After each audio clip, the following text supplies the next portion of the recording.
నమస్తే, welcome to Nationalist hub. ప్రత్యేక చర్చకు స్వాగతం. హలాల్ సర్టిఫికేషన్ పై ఈ రోజున దేశవ్యాప్తంగా చర్చ జరుగుతోంది. గత సంవత్సరం యూపీ ప్రభుత్వం ఈ హలాల్ సర్టిఫికేషన్ పైన కొన్ని నిబంధనల్ని విధించడం జరిగింది, కొన్నింటిని రిమూవ్ చేయడం జరిగింది. ఈ నిర్ణయాన్ని వ్యతిరేకిస్తూ హలాల్ ఇండియా ప్రైవేట్ లిమిటెడ్ అలాగే జమైత్ ఉలామా ఈ హింద్ హలాల్ ట్రస్ట్ సుప్రీం కోర్టును ఆశ్రయించడం జరిగింది. అయితే ఆహార ఉత్పత్తులను వాటి యొక్క నాణ్యతను పరిశీలించడానికి ఇప్పటికే ఒక బోర్డు ఉన్నది, ఒక రెగ్యులేటరీ వ్యవస్థ ఉన్నది, FSSAI మనందరికీ తెలుసు. ఆల్రెడీ ఒక రెగ్యులేటరీ వ్యవస్థ ఉన్నప్పుడు మళ్ళీ ఈ హలాల్ సర్టిఫికేషన్ ఎందుకు అనేటువంటి క్వశ్చన్ ఈ రోజు వస్తుంది. ఈ హలాల్ సర్టిఫికేషన్ కి ఒక డార్క్ ఫేస్ ఉంది. ఈ కోట్ల రూపాయలు ఎక్కడికి పోతున్నాయి? కేవలం ఆహార ఉత్పత్తులు అంటే మాంసపు ఉత్పత్తులు మాత్రమే కాకుండా ఈ రోజున కాస్మెటిక్స్ దగ్గర నుంచి ఐరన్ బార్సు, సిమెంటు, బేసన్ అంటే శనగ ఇలాంటి ఉత్పత్తులను కూడా ఈ పరిధిలోకి చేర్చడం అనేది ఎంతవరకు సబబు? ఈ dark face of halal certification అనేటువంటి అంశం మీద ఈ రోజున పెద్ద ఎత్తున చర్చ జరుగుతోంది. అసలు పూర్తిగా తీసేస్తే ఏం జరుగుతోంది? ఈ అంశం మీద మాట్లాడదాం. నాతో జాయిన్ అవుతున్నారు రాజకీయ విశ్లేషకులు, సామాజిక విశ్లేషకులు కందాడి పార్థసారథి గారు. పార్థసారథి గారు నమస్తే అండి. నమస్తే.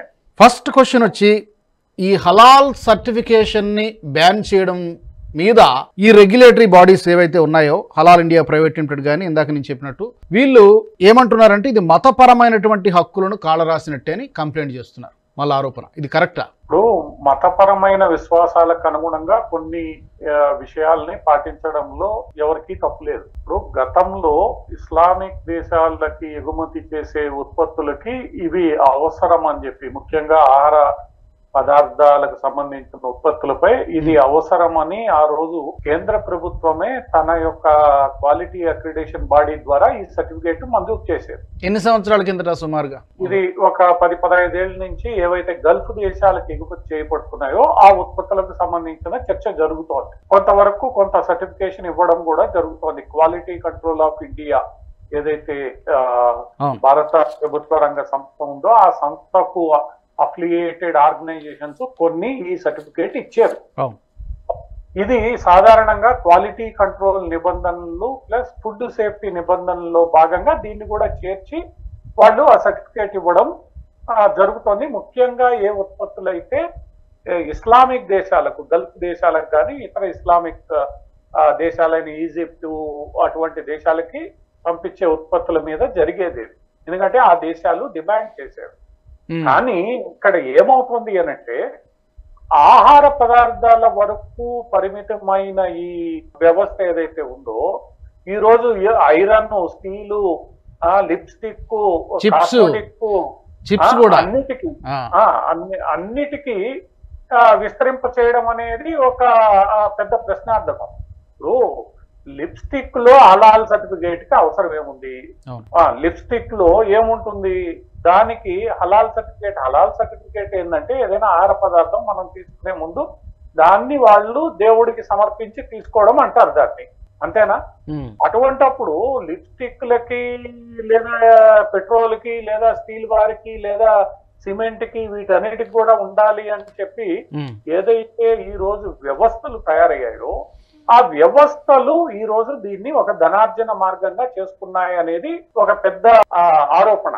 ధనార్జన మార్గంగానే చేసుకోకుండా వాళ్ళు ఏం చేస్తున్నారంటే ఈ హలాల్ సర్టిఫికేట్ ఉన్న ఉత్పత్తుల్నే మన ఒక వర్గానికి చెందిన వారు వాడాలి, తినాలి అని అంటూ ఒక ఉత్పత్తిదారుడు తయారు చేసిన ఉత్పత్తిని విడగొట్టడం, మీరు ఇది చేయకపోతే మీ ఉత్పత్తులు ఒక వర్గం కొనదు అని బెదిరించి డబ్బులు వసూలు చేయడం, మీరు సర్టిఫికేషన్ తీసుకోవాలి తప్పనిసరి అని చెప్పడం, ఇదంతా కూడా ఒక పెద్ద మాఫియా వ్యవహారంగా కనిపిస్తుంది. కొన్ని వేల కోట్ల రూపాయలు ఈ రోజు ఈ హలాల్ సర్టిఫికేషన్ పేరు మీద తీసుకోవడం లేదా సంపాదించడం జరుగుతుంది. మరి ఈ వేల కోట్లు ఎక్కడికి వెళ్తున్నాయి?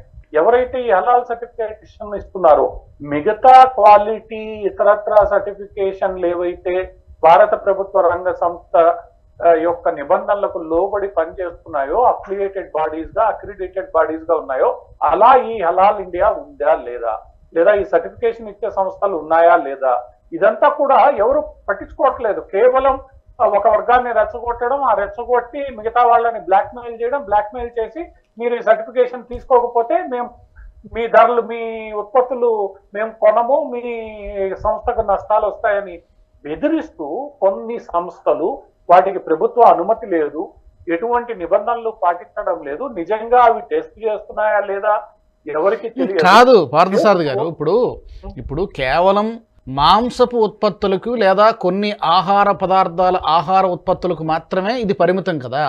ఈ రోజున కాస్మెటిక్స్ ఎందుకు దీని పరిధిలోకి వస్తుంది? సిమెంట్కి హలాల్ సర్టిఫికేషన్కి సంబంధం ఏంటి? ఐరన్ బార్స్కి హలాల్ సర్టిఫికేషన్కి సంబంధం ఏంటి? ఏవో ఆలు చిప్స్ లాంటి ఇలాంటి వాటన్నిటినీ కూడా హలాల్ పరిధిలోకి తేవడము అనేది ఒక పెద్ద క్వశ్చన్ మార్క్. ఆ విషయాన్ని ఈరోజు ఉత్తరప్రదేశ్ ప్రభుత్వం స్పష్టంగా చెప్తూ, ఎక్కడైతే ఈ సర్టిఫికేషన్ అవసరం, ఎక్కడ అవసరం, కొన్ని ఆహార ఉత్పత్తులకు అవసరము, కొన్ని ఇస్లామిక్ దేశాలకు ఎగుమతి చేసే కొన్ని ఉత్పత్తులకు మాత్రమే ఇది అవసరము, మిగతా అన్నిటికీ అవసరం లేదు. దీని వెనక పెద్ద కుట్రకోణం ఉంది, దేశంలోని ప్రజలను విడగొట్టే ప్రయత్నం జరుగుతోంది, ఇదంతా ఒక మాఫియా ముఠా ఉంది, దీని వెనకాల మనీ లాండరింగ్ జరుగుతోంది, డబ్బులకి లెక్క తేలడం లేదని నేను నిషేధిస్తున్నానని చెప్పింది. ఉత్తరప్రదేశ్ ప్రభుత్వం చూపెట్టిన కారణాలు సరైనవి కావని నిరూపించుకోవాల్సిన బాధ్యత ఈ రోజు ఆ హలాల్ వ్యవస్థని నడుపుతున్న సంస్థలు మీద ఉంటుంది. ఈ రోజు ఆ సంస్థలు సుప్రీంకోర్టుకు వెళ్ళాయి. ఇప్పుడు ఆ సుప్రీంకోర్టులో ప్రూవ్ చేసుకోమనండి. ఉత్తరప్రదేశ్ ప్రభుత్వం చేసిన ఆరోపణలు ఏవైతే ఉన్నాయో ఆ ఆరోపణలు సరైనవి కావని ఇప్పుడు ఆ సంస్థలు ప్రూవ్ చేసుకోవాలి. ప్రూవ్ చేసుకుంటే సుప్రీంకోర్టు వాళ్ళకి మద్దతు పలుకుతుంది, లేదంటే మా ఉత్తరప్రదేశ్ ప్రభుత్వానికి మద్దతు పలుకుతుంది. ఇప్పుడు ఇది మతపరమైన అంశంగా ఉండాల్సిన విషయము ఈ రోజు వాణిజ్య ఆర్థిక పరమైన అంశంగా మార్చారు. వాణిజ్య ఆర్థిక పరమైన అంశంగా మార్చినప్పుడు మార్చిన సమయంలో ఎటువంటి నిబంధనలు మీరు పాటిస్తున్నారు? భారత ప్రభుత్వ చట్టాలను గౌరవిస్తున్నారా? వచ్చే డబ్బులకి లెక్క చెప్తున్నారా? మీరు క్వాలిటీ తనిఖీలు ఏవైతే మీరు దాన్ని హలాలని నిర్ధారణ చేయడానికి అవసరమైన క్వాలిటీ తనిఖీలు చేస్తున్నారా? చేస్తే వాటి యొక్క ఆధారాలు ఏమిటి? వాటి యొక్క నాణ్యత ప్రమాణాలు ఏమిటి? వాటి యొక్క స్టాండర్డైజ్. ఈరోజు నేను ఒక ఫుడ్ ఇంట్లో ఒక ఆహార ఉత్పత్తి, అది ఊరగాయో ఇంకోటో తయారు చేసి ప్యాకేజ్డ్ ప్రోడక్ట్ గా దాన్ని అమ్మాలి అని అంటే FASSI నిబంధనలకు లోబడి నేను చెయ్యాలి. అవును, అది కదా. అసలు సమాంతరంగా మరొక వ్యవస్థ ఎందుకు, మరొక రెగ్యులేటరీ వ్యవస్థ అవసరం లేదు కదా. ఈ దీన్ని కూడా ఉంది అని మీరు చెప్తున్నారు, మరి ప్రూవ్ చేయండి ఎందుకుందో. ఇప్పుడు FASSI అనేది ఆహార పదార్థాల నాణ్యతను, అది ప్రమాణాలను నిర్దేశించి నాణ్యతను పరీక్షించి మార్కెట్లోకి వెళ్లేలా చేస్తోంది. అది భారతదేశంలో నడుస్తున్న వ్యవస్థ అన్నాడు. ఆ వ్యవస్థకి సమాంతరంగా ఈరోజు మీరు మరో వ్యవస్థ ఏర్పాటు చేయడంలో ఆంతర్యం ఉంది. అదే FASSIకి చెప్పండి. ఇప్పుడు FASSIలో అది వెజిటబుల్ ప్రోడక్టా, నాన్ వెజిటేరియన్ ప్రోడక్టా చెప్పే అవకాశం ఉంది కదా.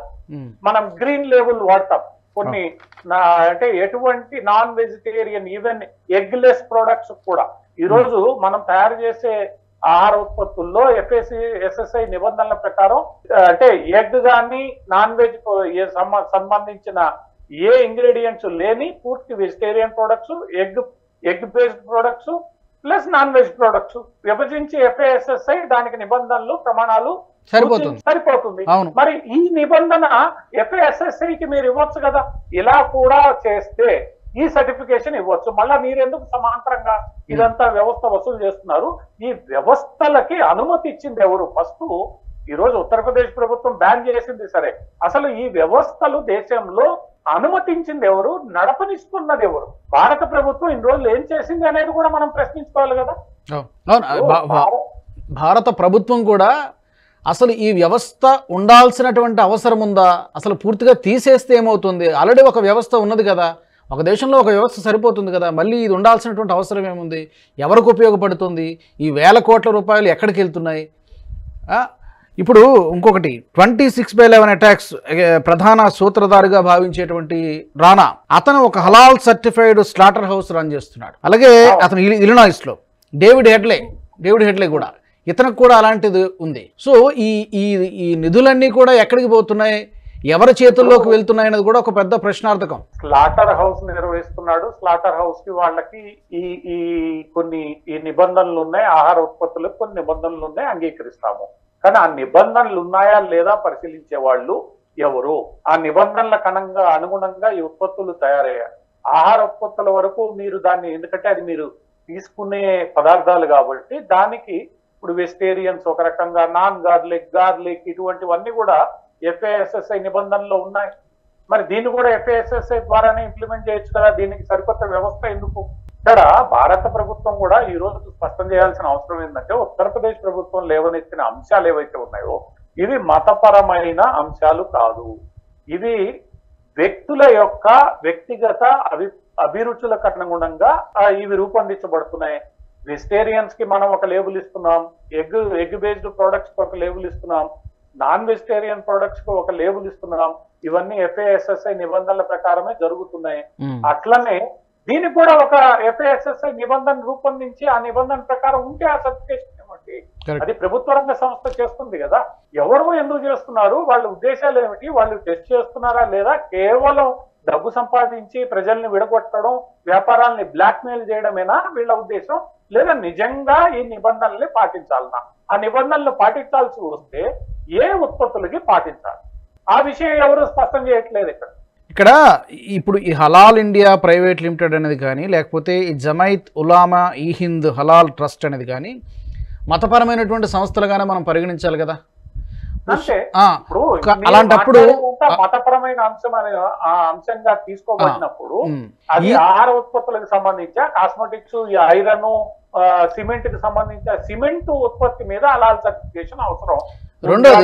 రెండోది ఇప్పుడు ఈ మతపరమైనటువంటి సంస్థల సర్టిఫికేషను బిలీవర్స్ కి ఓకే, నాన్ బిలీవర్స్ కి ఎందుకు? నమ్మకం లేని వాటి అతను సర్టిఫికేషన్ అడుగుతానండి. ఇప్పుడు ఒక హిందువుగా లేదా క్రిస్టియన్ గా లేదా పార్సీ, జైన్ గా హలాల్ ఉత్పత్తుల్ని నేను తిన్నాను. మేమంతా 50-80% ఉన్నాం, మీరు 20% ఉన్నారు. ఇప్పుడు కంపెనీలకు ఏమొస్తుంది అని అంటే, కంపెనీలు చేసే ప్రతి ఉత్పత్తిని 2 రకాలుగా తయారు చేయాలి, లేదా మోసం అన్నా చేయాలి. ఒక దాని మీద ముద్ర వేయాలి, ఒక దాని మీద ముద్ర వేయాలి, అంతే కదా.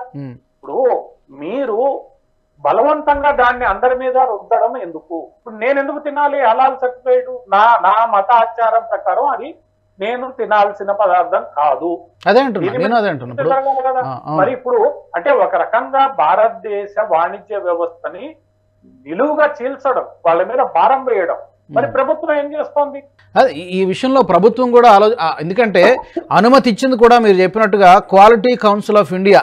సో అది ప్రభుత్వ రంగ వ్యవస్థనే ఎప్పుడో కొన్ని సంవత్సరాల కిందట ఇచ్చారు. కానీ ఇప్పుడు దాన్ని రివ్యూ చేయాల్సినటువంటి అవసరం కనిపిస్తోంది. దాన్ని అవసరమైతే దాని పరిధిని తగ్గించడమా, లేకపోతే వీలైతే అసలు పూర్తిగా తీసేసి దాన్ని కూడా FSSAIలోకి తీసుకురావడం అనేది సీరియస్ గా ఆలోచించాల్సినటువంటి విషయం. అయితే వెజ్, నాన్ వెజ్, ఎగ్లెస్ అని చెప్పి ఏవైతే గుర్తులు వేస్తున్నారో, గ్రీను, డార్క్, అదే మన బ్లాక్, అట్లా దీనికి కూడా గుర్తు వేసుకోవచ్చు. ఇష్టం ఉన్నవాడు దాన్ని కొంటాడు. ఇప్పుడు గార్లిక్, నాన్ గార్లిక్ కూరగాయలాగా గార్లిక్ కావాల్సిన వాడు కొనుక్కుంటాడు, నాన్ గార్లిక్ వాడు కొనుక్కోడు. రాస్తున్నారు కదా ఈ రోజు.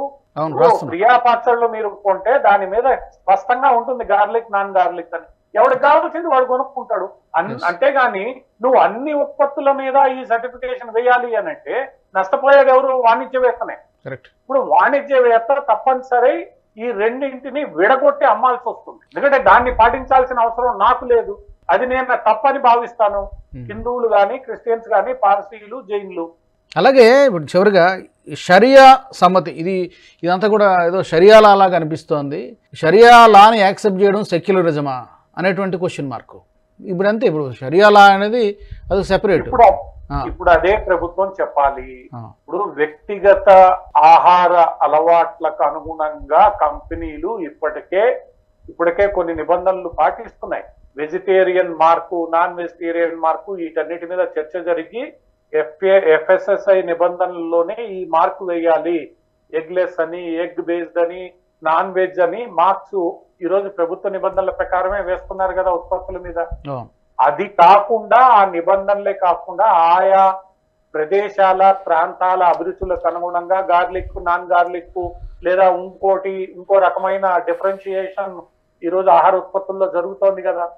మరి దీంట్లో ఒకవేళ మీకు అవసరానికి అనుగుణంగా ఇది కావాలి అనుకున్నప్పుడు అది ప్రభుత్వమే చేయాలి. మీరు ప్రభుత్వం ద్వారా చేయించండి. ఈరోజు నేను కొత్తగా వచ్చి ఈ ఉత్పత్తి హిందువులు కొనడానికి వీలవుతుంది, నేను సర్టిఫికేషన్ స్టార్ట్ చేస్తానంటే వీళ్ళు ఒప్పుకుంటారా? మా మఠాధిపతులు, మా పీఠాధిపతులు, మా పురాణాలు చెప్పినట్లు ప్రతి ఉత్పత్తి ఇలా తయారు కావాలి, తయారైందని సర్టిఫికేట్ ఇస్తేనే మేము హిందువుల చేత కొనిపిస్తాం అంటే ఒప్పుకుంటారా? మాకు ఆ స్వేచ్ఛ ఇస్తారా? లేదా జైన్, ఇప్పుడు జైన్ ఫుడ్ అని చాలా చోట్ల సపరేట్ గా ఉంటుంది, మనం గమనించుంటాం. అవును అవును. ఇప్పుడు మనం రైల్లో పోయేటప్పుడు, రెస్టారెంట్ పోయినప్పుడు, ఫ్లైట్ లో పోయినప్పుడు జైన్ ఫుడ్ అని సపరేట్ గా ఇస్తారు వాళ్ళు, వితౌట్ ఆనియన్ వితౌట్ గార్లిక్. దానికేమి నిబంధనలు లేవు. ఆహార రుచి వాళ్ళ విశ్వాసాలు, ఆహారపు అలవాట్లకు అనుగుణంగా చేస్తారు. అది నువ్వు కూడా చేసుకోవచ్చు, కానీ దాన్ని ఫోర్స్ చేయడం అనేదే ఇక్కడ యూపీ ప్రభుత్వం ప్రశ్నించేది, అందరూ ప్రశ్నించేది.